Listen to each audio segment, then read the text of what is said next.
Welcome to the Thrive with OMU Podcast, where each week I'll chat with an amazing entrepreneur on their growth journey. They'll be sharing this with us to help and encourage us to take that bold step. Hello, everyone. I have with me here today, Carol. Carol, it's so nice to have you on my show. Nice to meet you. Nice to meet you, Ame. Thank you. How are you doing today? I'm really good. It's the sun is out in the UK, which is unusual, as you know. Nice. I'm sure the streets will be full. Any opportunity for sunlight, everyone hits the road.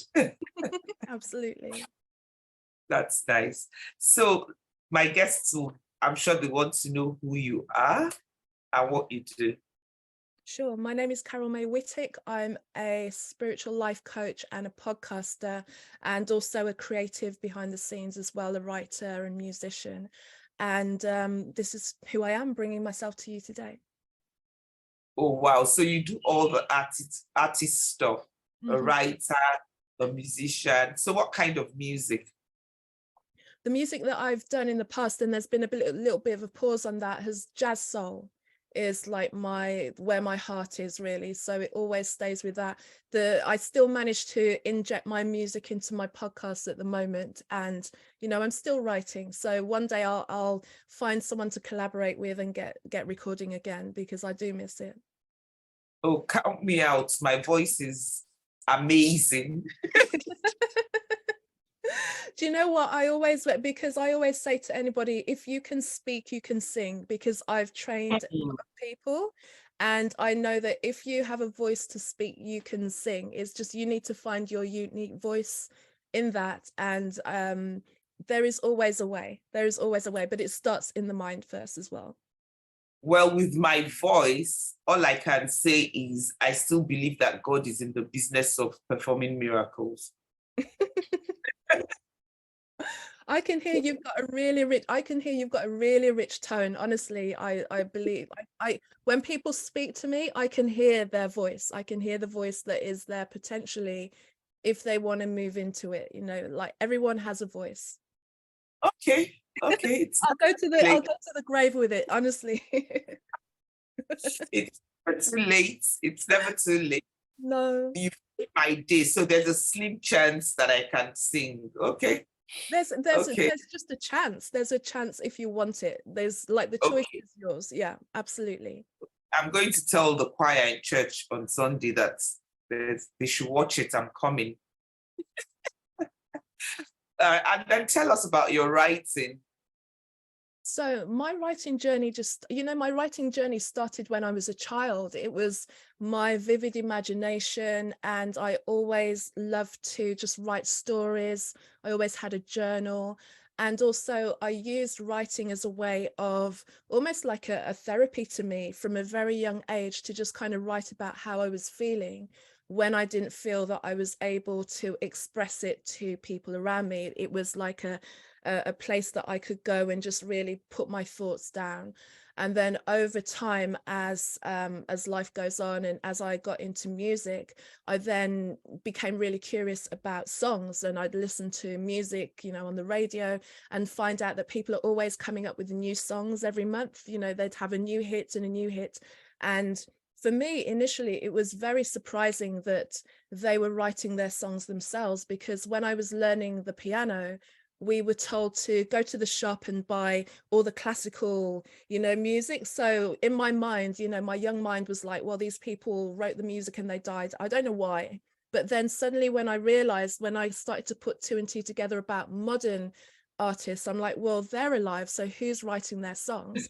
And realizing that they were writing their songs, or they had a team, but it was something that you could do, and you could mesh your poetry to music. And that's how I discovered how I could write and really work on honing the songwriting form, and getting into rhyme and the patterns of lyric writing, and how crafted you can be about that whole kind of thing. So that's kind of where my writing started.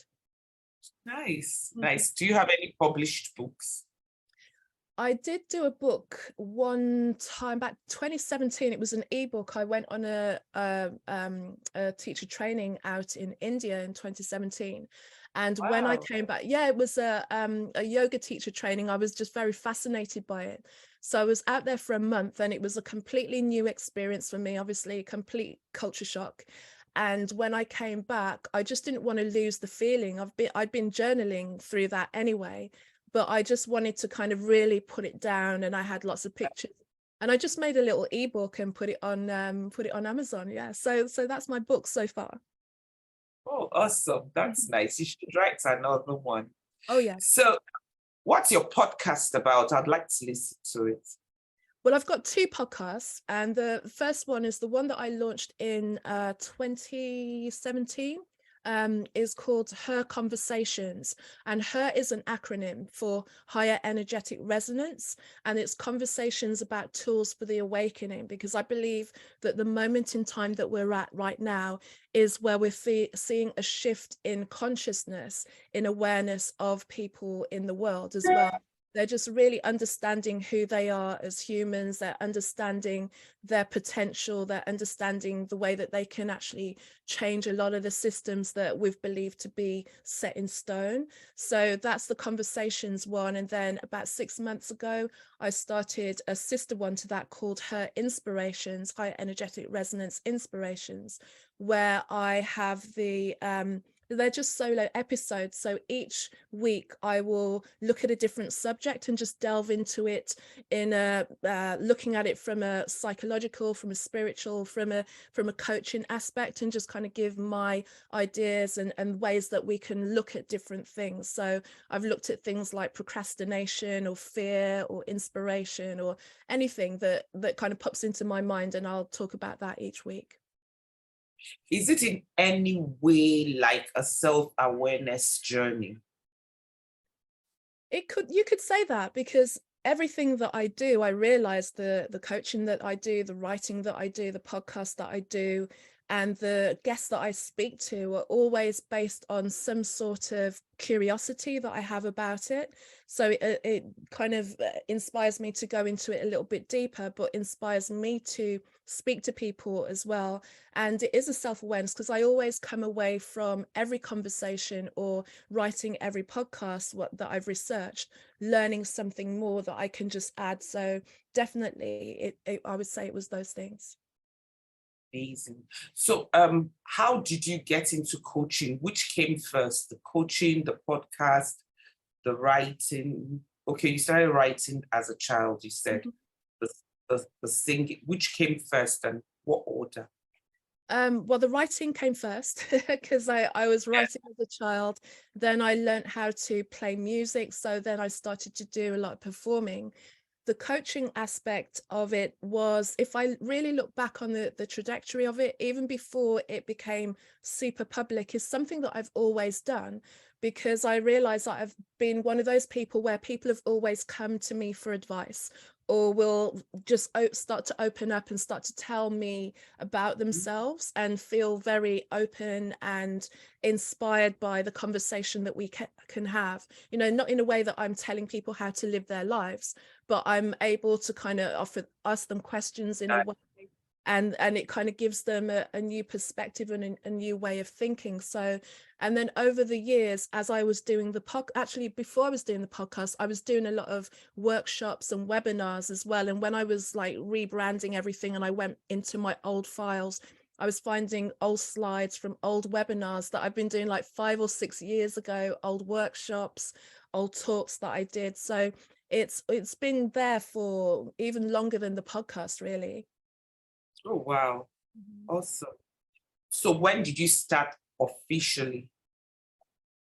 The way that it looks official would look like the beginning of this year, but officially behind the scenes, it's been going for much more than that as well. I didn't just I only put it online over the past since February, but I've been coaching, and I've always had like private clients, 1 or 2, over, like I said, the past 5 or 6 years. I did a membership site as well about 4 years ago, 2019. I had a membership site as well. So I had a group of women that I was coaching within the membership site as well for a period of time. So it's been going for a long time, more so than it's been public. So yeah, it was me just making the choice to go, I'm going to really push it out there in a more public way, because it was always a private thing.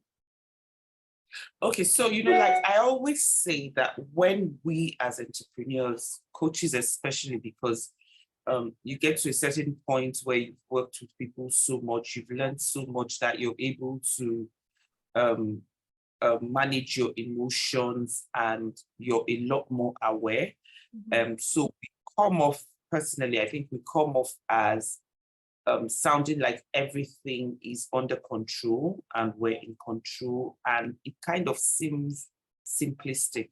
So even when I'm listening to other coaches, it makes me feel like, oh, they have it all sorted or they have it all figured out.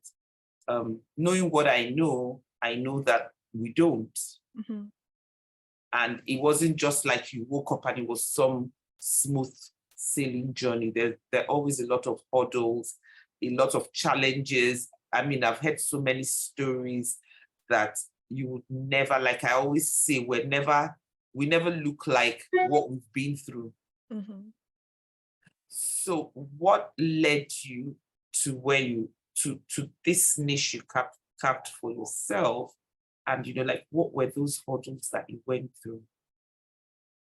The hurdles I would feel would be my own life experiences. So whatever the challenges I was facing at the time, if I was traveling or if I was having to change house, if I was having to deal with relationships that weren't going well, or friendships, or breakdown in certain things as well, that were forcing me to really look at how I was living my life.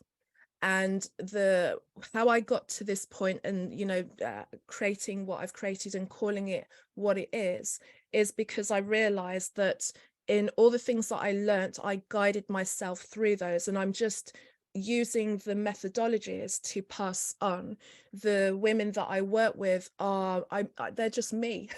They're just versions of me, and that's why I feel that I can speak to them, because I have been there in one shape or another, and I've found ways to navigate through that. So it's not to say that I haven't overcome everything. And going forward, yes, there are still many different things that I'm looking at my life and going, okay, this needs to shift. This is something I don't understand. And I'm always looking for different coaches and mentors that I can have a conversation with and work with, who can guide me and also can shine a light on areas that I may not be seeing, or I may be stepping away from. Sometimes you don't even see your own greatness until someone goes, this is what you're doing. Because a lot of the time there are things that we find that are so natural and so easy to us that we don't realize it's part of our superpower. And it's nice to just have someone go, do you realize that this is what you're doing? And this is what people are being drawn to for you, because it's just, you get up and you do it as part of what you do, like everything that we do naturally. So my challenges, I would say, were always sometimes never seeing the areas of expertise that I had. Sometimes I have blind spots as to where it's really working for me, and I tend to focus on the things that aren't going so well all the time. So I would say sometimes that, and that's how I navigate it, is by being open to be coached, being humble enough to know that there are people out there who can guide me. And my challenges is always just sometimes looking at the issues and trying to overcome the problems, and not just spending enough time just in celebration and gratitude sometimes. Yeah, what I hear from you is that you have people or a person that you look up to or listen to or go to for coaching or for guidance or for feedback, for mentoring, any which way. Did I hear you correctly? Yes, yeah. I have a couple of people actually, yeah. Yeah, because I mean, why I picked that out is that a lot of times we get to a certain stage and we think that we don't need that anymore. Like I say to people that even coaches have coaches, and it's important to And I say that also because for a very long time, I was one of those who didn't understand the importance of mentorship. And when people say, who are your mentors? I'm like, I have no mentor. I was like, I had this attitude of everyone is running their race. I don't want to be you. You don't want to be me. I don't need to. And it took me a while to realize that the importance and, how to carefully select one and how it plays a major role, in your growth journey. So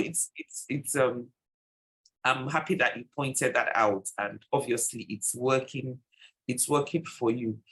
But I mean, having worked with so many women, and you kept saying they've been through what I've been through, or you see yourself in them, what would be one of the most common challenges that you see that women have? And saying that, I was saying to a friend of mine yesterday that I've met some of the most amazing women in the course of work and in the course of podcasting, in the course of networking online, and that I've honestly come to the conclusion that women all over the world, irrespective of race, irrespective of culture, irrespective of tribe, have common challenges. In the past, I would say, oh, because I'm Nigerian and she's British, oh no, she doesn't go through that stuff. I'm only Nigerian women go through it, or only Asian women go through it. But meeting all these women, I find out that there's certain things that every woman, kind of goes through in her own way. I don't know if you feel the same way. Yeah. Well, one, to kind of respond to the fact that it's not just a cultural thing, is because I've traveled, and because when I lived in London especially, I had friends that came from all over the world. And when you get to know them at a deeper level, yes, we all have our cultural ways, but then we also have our commonalities. There's always a similar thing that we go through. And in terms of seeing what I see from other women, and what I recognize is sometimes the dreams are so big, and the visions that you get for what you want for your life, what you want to create in your business, or however you want to show up in the world, it seems so insurmountable that then you become almost locked in fear, or you go through this kind of like over educating yourself for all the things. And you put it so well. You're actually speaking to me. Okay. But you know what I'm saying? And but yeah. The reason I like I say, I see myself in them is, we talk about overcoming things, and like my background there was a lot of challenges in the family. There was a lot of heartbreak, there was a lot of grief and sadness and illness. And if I go by the statistics of, where I should be right now, I shouldn't be doing this entrepreneur thing. I shouldn't be smiling. I shouldn't be thriving at, the age that I am. I should be going through many different challenges. But I'd made a decision very early on that was not going to be the case. And I got driven by my ideas. And that's not to say that I didn't face challenges and don't still do. Yeah, certainly. The biggest one that I recognize in myself that I had to overcome was the noise of other people. That was just like the biggest Tell me about it. That holds everyone back and held me back, or would allow me to make like certain steps and then start to listen to people that were unqualified in what I was doing, and drop what I was doing and pull back and go back into the safe space for everyone to feel happy with me, and go backwards and forwards and go backwards and forwards. Everyone goes with that one. And that if I was going to say that anything that has been the biggest break on my forward motion is listening to the wrong people, listening to people who 5-10 years later, the same people who were telling me X amount of time ago that I couldn't do anything are still not doing the things that they talked about, and I'm here. So if I would say a biggest lesson that I always try and share with anyone that I'm working with, or anybody, is that the minute that you start to move forward, just watch how people start to react. It is natural and everyone goes through it. But if you're not ready and you're new and you're just stepping out of your comfort zone and out of your zone of your tribe, and your not even, you know, your tribe meaning like your workspace, your family, your culture, in terms of how you are used to being, and the minute that you start to do something different, is people are going to pull you back, and they don't often realize that they're doing it sometimes, but they will start to say things in a way that if you're not strong within yourself, you allow it to pull you back. And if I were to say anything that I've learned, is I never take any advice from anybody who hasn't achieved anything that I want to do or more. Like, and you know, it took me many years to learn that one. But if you're going to take, if you know, if you're going to listen to anyone, if they're going to come and like start moving their lips over your stuff, you need to have done what I've done and more. Then I'll hear you. You know, that's absolutely. You know, like one of my trainings, I say to them, I get them to write out what their core values are. And I find a lot of people don't live their core values. They don't even realize that they are not until they go through that process. And I say to them that the minute you start to live your core values and you start to honestly do the things you want to do, some people are bound to drop off. Oh, yeah. And that's when you're going to hear things like, oh, Carol, you've changed. Yeah. You know, and I said to them, when you hear you've changed, give yourself a pat on the back, because that means you're actually beginning to live your true life. Yeah, yeah. So I mean, you're speaking to me, you're speaking the language. Because I went through it. It was like, you know, who do you think you are? People like us don't ... Your head is always in the clouds. You need to be realistic. You need to be practical. Like everything that anyone could. And what is practical, and who made it practical, and practical in whose books? Well, practical for, you know, if I think about the person who gave me that advice, they have lived a very, you know, limited life. A very limited life, and I could see we both look at each other and just be like, that life looks like hell. You know, and they'll look at me and go like, the lack of stability, the lack of knowing where things are coming from looks like hell to them. And to me, like staying in the same place for 25 years and thinking that you're safe looks like hell to me, because you're relying on one structure outside of yourself to, and you find that you every now and again you have to keep toeing the line and toeing the line and toeing the line, and it limits you. And I find that many people who, not everybody, because some people really thrive and require to be in an organization and a team, and they really work well. And if they have a supportive organization and a team, then they thrive within that. But it can also lead to a lack of knowing what your worth is, and really understanding what you can do in the world and what you can create for yourself. Because you can, I just find it magical, and especially in days like this where we have technology to facilitate this even more, is that I can think of an idea, I can think of a problem that I've witnessed in people that I've worked with, and create something and then offer it back to them, and then they can take that information and work at their own pace if they choose, or, you know, like I can create that out of zero, out of nothing, and make it. Whereas somebody who, you know, is working, they're waiting for the order, they're waiting for the direction to tell them that they can do, and then they'll come with their creativity, and then someone will say, well, that doesn't really fit in with the ethos of what this organization is about. So it can really push you to not see how wide and how broad and expansive and how much is possible for you. I mean, in this, you only have to go to YouTube and type in anything. There are people that are making money out of everything, whatever your zone of genius, like you can, everyone's got a zone of genius. You've got people who make so like hundreds of thousands of pounds a year or even more out of cupcakes. You know, that's, who would have thought of something as so simple as that?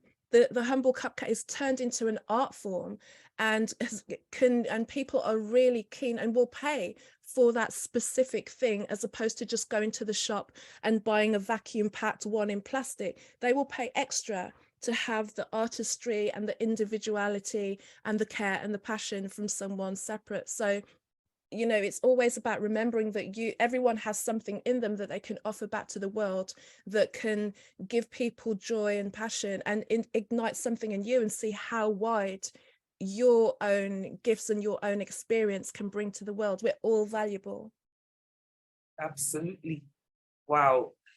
It's been an amazing time, Carol. So before we go, how do they get in touch with you if they need to? So if you want to find out more about me, the best way to get in contact with me is just to come to my website. It's carolmaewhittick.com.